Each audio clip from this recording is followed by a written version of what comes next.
Drama serial शेर की आने वाली एपिसोड बहुत धमाकेदार होने वाली है क्योंकि अब आने वाली एपिसोड में ना सिर्फ फजर वापस आ जाएगी बल्कि अब फजर को पता चल जाएगा कि शेर को मारने की कोशिश की गई है और शेर को ऐसी इंजेक्शंस लगाए गए हैं जिससे कि उसकी मौत हो जाए और इसी वजह से शेर की हालत खराब हुई है।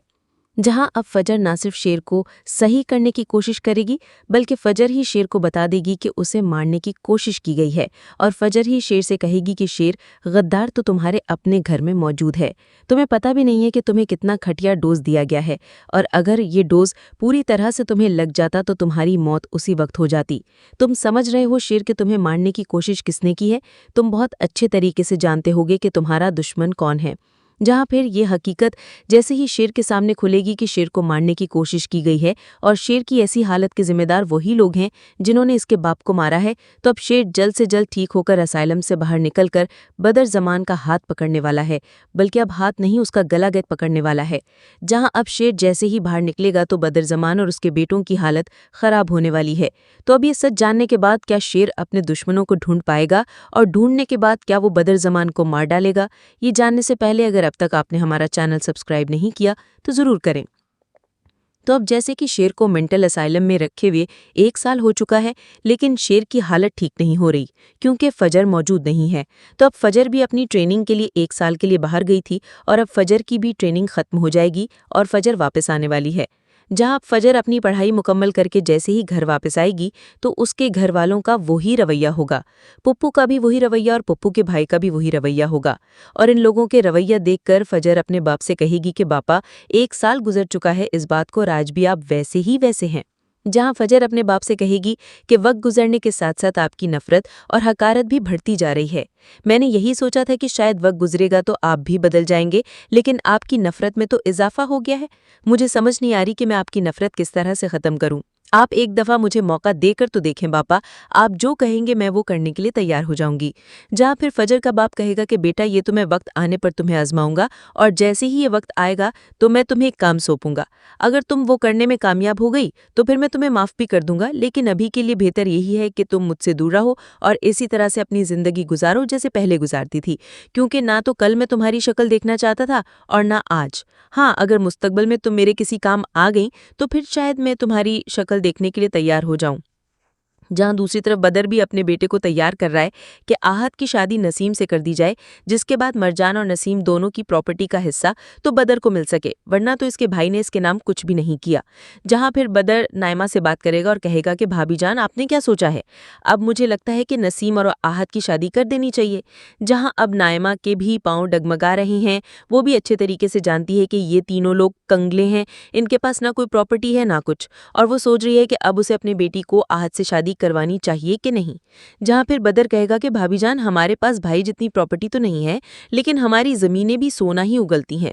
अगर आप ये सोच रही हैं कि हमारे पास कुछ नहीं है और इस चीज को बुनियाद बनाते हुए इस रिश्ते को तोड़ दिया जाए, तो आप बहुत गलत सोच रही हैं, क्योंकि आपके पास तो कुछ नहीं बचना। अब सारा कुछ तो छोटी भाभी ने अपने नाम करवा लिया है।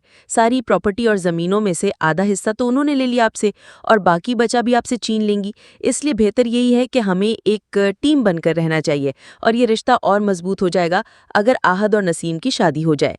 जहां अब नाइमा कहेगी कि ठीक है, मैं सोचूंगी इस बारे में। और दूसरी तरफ आहद भी अपनी हरकतों से बाज नहीं आएगा। एक दफ़ा तो उसने बहुत ज़्यादा मार खाई है शेर से, लेकिन अब उसे भी खुली छूट मिल गई है क्योंकि शेर तो अब पागल खाने में अपने दिन गुजार रहा है। इसी चीज़ को बुनियाद बनाते हुए अब आहद बिल्कुल फ्री हो गया है और आहद की अब नज़रें सिर्फ और सिर्फ महरूश पर हैं। जहाँ पर अब आहद जैसे ही महरूश को बाहर देखेगा तो भागता हुआ महरूश के पास आएगा और इसे हाथ से पकड़कर पीछे करेगा और कहेगा कि क्या कर रही हो तुम यहाँ पर। जहाँ महरूश ये सब कुछ देखकर काफ़ी ज़्यादा डर जाएगी और कहेगी कि आहद भाई, आप यहाँ पर क्या करें? जहाँ मुझे तो ऐसा ही लग रहा है कि अब आहद भी अपने घर वालों को अच्छे तरीके से बता देगा कि वो नसीम जैसी बददिमाग और बदसूरत लड़की से शादी नहीं करना चाहता, बल्कि वो तो महरूश से शादी करना चाहता है। जहाँ अब आहद अपने बाप को मनाने की कोशिश करेगा और कहेगा कि अगर इन दोनों के हिस्से में से ही प्रॉपर्टी मिलनी है तो मैं इस नसीम से शादी क्यों करूं? मैं तो महरूश से ही शादी करूंगा। जहाँ बदर अपने बेटे आहद को समझाएगा और कहेगा कि देख लो, ये ना हो कि तुम महरूश के चक्कर में नसीम को भी खो बैठो, इसलिए बेहतर यही है कि जो मिल रहा है उस पर शुक्र अदा करो। जहां अब शाहजमान के मरने के बाद और शेर जमान के मेंटल असाइलम जाने के बाद ये तीनों अपना अपना रंग दिखाना शुरू कर देंगे।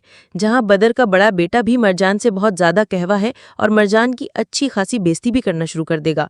जहां बहुत जल्द मरजान को इस बात का पता चल जाएगा कि उसका शौहर, जिसके लिए उसने अपने भाई और बाप के खिलाफ खड़े होने का फैसला कर लिया था, कि तुम अच्छे तरीके से जानते हो कि हम कुछ नहीं कर सकते और इसी वजह से तुम अब शेर भले फिर रहे हो। जहां पर मरजान का शौहर कहेगा कि अच्छा तो जाओ जाकर बुला लाओ ना उसे जिसे तायाजा ने शेर बनाया था, यहाँ आकर अपना सर पीट लेना, जो वो पागल खाने की दीवारों से सर टकरा टकरा कर अपना सर पीट रहा है। बल्कि ऐसा करो, हमें तुम लोग धक्के मारकर इस घर से निकाल दो और उसे यहाँ पर ले आओ ताकि तुम सबकी कब्रें खोद दे। जहां मरजान को इस बात का एहसास होगा कि भाई और बाप का साया क्या होता है। जब उसका बाप और भाई दोनों घर में मौजूद थे तो किसी की इतनी हिम्मत नहीं होती थी कि उन सब लोगों को जूठे की नोक पर रखकर बातें सुनाई जाएं। जहां अब फजर वापस आते ही डॉक्टर रंगून बाला का हॉस्पिटल दोबारा से ज्वाइन कर लेगी। जहां फजर को बहुत बड़ा झटका लगने वाला है। जहां मुझे तो ऐसा ही लग रहा है कि 1 साल के बाद इस डोज का सबसे ज़्यादा असर हो रहा है, जिसकी वजह से शेर ठीक होने का नाम ही नहीं ले रहा। जहां शेर ना सिर्फ दीवारों पर गंद मारेगा, और मुझे तो ये समझ नहीं आ रही कि शेर को काला कोयला लाकर किसने दिया है कि वो दीवारों पर गंद मार सके।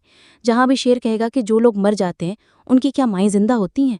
जिसके बाद जैसे ही किसी किस्म का भी शोर शेर बाहर होगा तो शेर के दिमाग की नसें फिर से फटने लगेंगी और उसके बाद शेर भागता हुआ बाहर जाएगा और जो शख्स उसे सामने नजर आएगा उसका गला दबाने लग जाएगा। जिसके बाद डॉक्टर्स ही शेर को पकड़कर अंदर लाएंगे और शेर की अच्छी खासी धुलाई करेंगे।